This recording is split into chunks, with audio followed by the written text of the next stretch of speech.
ರಾಯಚೂರು ಜಿಲ್ಲೆಯ ಲಿಂಗಸಗೂರು ತಾಲೂಕಿನ ಗೋಲಪಲ್ಲಿ ಬಳಿ ನಿನ್ನೆ ಬೆಳಿಗ್ಗೆ 4 ಲಾರಿಗಳು ಬಂದು ಬೊಲೆರೋ ವಾಹನ ಹಾಗೂ ಒಂದು ದ್ವಿಚಕ್ರ ವಾಹನ ಅಪಘಾತಕ್ಕೀಡಾಗಿದೆ. ಅದೃಷ್ಟವಶಾತ್ ಯಾವುದೇ ಪ್ರಾಣಹಾನಿ ಸಂಭವಿಸಿಲ್ಲ.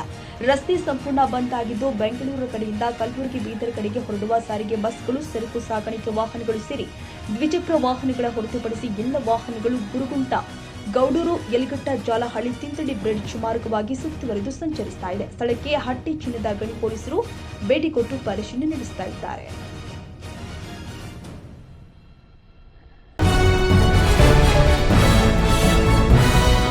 ಹುಕ್ಕೇರಿ ವಿದ್ಯುತ್ ಸಹಕಾರಿ ಸಂಘದ ಪೂರ್ವಭಾವಿ ಸಭೆ ಹುಕ್ಕೇರಿ ತಾಲೂಕಿನ ಕನಕಲ ಗ್ರಾಮದಲ್ಲಿ ದಿನಾಂಕ 30/8/2025 ರವಿವಾರದಂದು ಸಾಯಂಕಾಲ 6 ಗಂಟೆಗೆ ಗ್ರಾಮದ ಕಾಡೆಗಲ್ಲಿಯ ಮಾರುತಿ ಮಂದಿರದಲ್ಲಿ ಬೆಳಗಾವಿ ಜಿಲ್ಲಾ ಉಸ್ತುವಾರಿ ಸಚಿವ ಮತ್ತು ಲೋಕೋಪಯೋಗಿ ಸಚಿವರು ಆದ ಸತೀಶ್ ಜಾರಕಿಹೊಳಿ ಅವರ ಉಪಸ್ಥಿತಿಯಲ್ಲಿ ಜರುಗಿದೆ.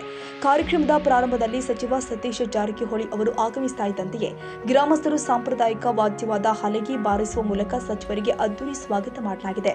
ಬಳಿಕ ಕಾರ್ಯಕ್ರಮವನ್ನು ಉದ್ದೇಶಿಸಿ ಸಚಿವ ಸತೀಶ್ ಜಾರಕಿಹೊಳಿ ಅವರು ಮಾತನಾಡಿ, ರಮೇಶ್ ಕತ್ತಿ ಅವರ ಆಡಳಿತ ಇದ್ದಾಗ ನಿರ್ದೇಶಕರಿಗೆ ಕೆಲಸ ಮಾಡುವುದಕ್ಕೆ ಅಧಿಕಾರ ಇರಲಿಲ್ಲ.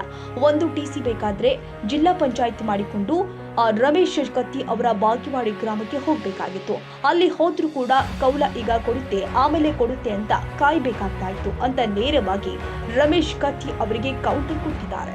ಈ ವೇಳೆ ಕಾರ್ಯಕ್ರಮದಲ್ಲಿ ಕಾಂಗ್ರೆಸ್ ಪಕ್ಷದ ನಾಯಕರು, ಕೆಡಿಪಿ ಸದಸ್ಯರು ಆದ ಬಸವರಾಜ್ ಕೋಳಿ, ವಿದ್ಯುತ್ ಸಂಘದ ನಿರ್ದೇಶಕ ಶಶಿರಾಜ್ ಪಾಟೀಲ, ರಾಜೇಂದ್ರ ಪಾಟೀಲ, ಬ್ಲಾಕ್ ಕಾಂಗ್ರೆಸ್ ಅಧ್ಯಕ್ಷ ಸಂತೋಷ್ ಮೂಡಶಿ, ಶಂಕರ ಭೋಸಲೆ, ಆಕಾಶ ಕೇರಿಮಣಿ, ಸಂಜಯ್ ಶಿರಕೋಡಿ, ಅಮರ ನಲ್ವಡೆ ಸೇರಿದಂತೆ 100 ಜನ ಸತೀಶ್ ಜಾರಕಿಹೊಳಿ ಅಭಿಮಾನಿ ಬಳಗ ಹಾಗೂ ಕಾರ್ಯಕರ್ತರು, ಗ್ರಾಮಸ್ಥರು ಉಪಸ್ಥಿತರಿದ್ದರು.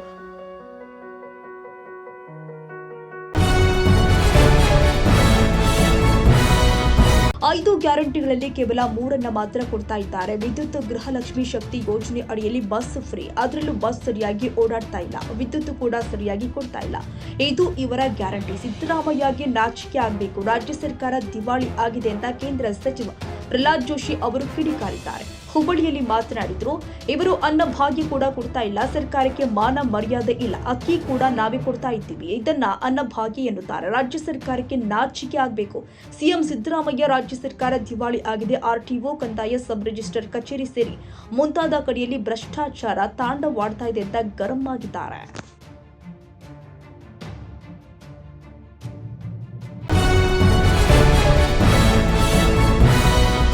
ಬಿಹಾರ ನಂತರ ದೇಶದಾದ್ಯಂತ ಮತ ಅಧಿಕಾರ ಯಾತ್ರೆ ಆರಂಭಕ್ಕೆ ರಾಹುಲ್ ಹೇಳಿಕೆ ವಿಚಾರ. ಎಷ್ಟು ಅವರು ಯಾತ್ರೆ ಮಾಡ್ತಾರೆ ಅದು ಒಳ್ಳೆಯದು ಆಗುತ್ತೆ. ಹಲವಾರು ಸಲ ನಾನು ಹೇಳಿದ್ದೀನಿ, ಯಾವುದೇ ಇದುವರೆಗೆ ದಾಖಲೆ ಕೊಟ್ಟಿಲ್ಲ. ಒಬ್ಬರು 2 ಸಲ ವೋಟ್ ಹಾಕಿದ್ದಾರೆ ಎಂದಿದ್ರು. ಇದಕ್ಕೆ ಮತ ಹಾಕಿದವರು ನಾನು ಹಾಕಿಲ್ಲ, ನಾನು ರಾಹುಲ್ ಗಾಂಧಿ ಮೇಲೆ ಕೇಸ್ ಹಾಕ್ತೀನಿ ಅಂತ ಕೇಂದ್ರ ಸಚಿವ ಪ್ರಹ್ಲಾದ್ ಜೋಶಿ ಹೇಳಿದ್ದಾರೆ. ಹುಬ್ಬಳ್ಳಿಯಲ್ಲಿ ಮಾತನಾಡಿದ್ರು, ಇವರಿಗೆ ಯಾವುದನ್ನ ಕರೆಕ್ಟ್ ಆಗಿ ಕನ್ಫರ್ಮ್ ಮಾಡಲು ಆಗಲಿಲ್ಲ. ಅಲ್ಲಿ ಕೊಟ್ಟಿ ವೋಟ್ ಆಯಿತು, ಅಲ್ಲಿ ಮತ ಡಿಲೀಟ್ ಮಾಡಲಾಗಿದೆ ಎಂದಿದ್ದಾರೆ. ದೇಶದ ಪ್ರಜಾಪ್ರಭುತ್ವ ಹಾಗೂ ಜನರ ವಿರುದ್ಧ ಹೋರಾಟ ಆಗಿದೆ ಎಂದಿದ್ದಾರೆ.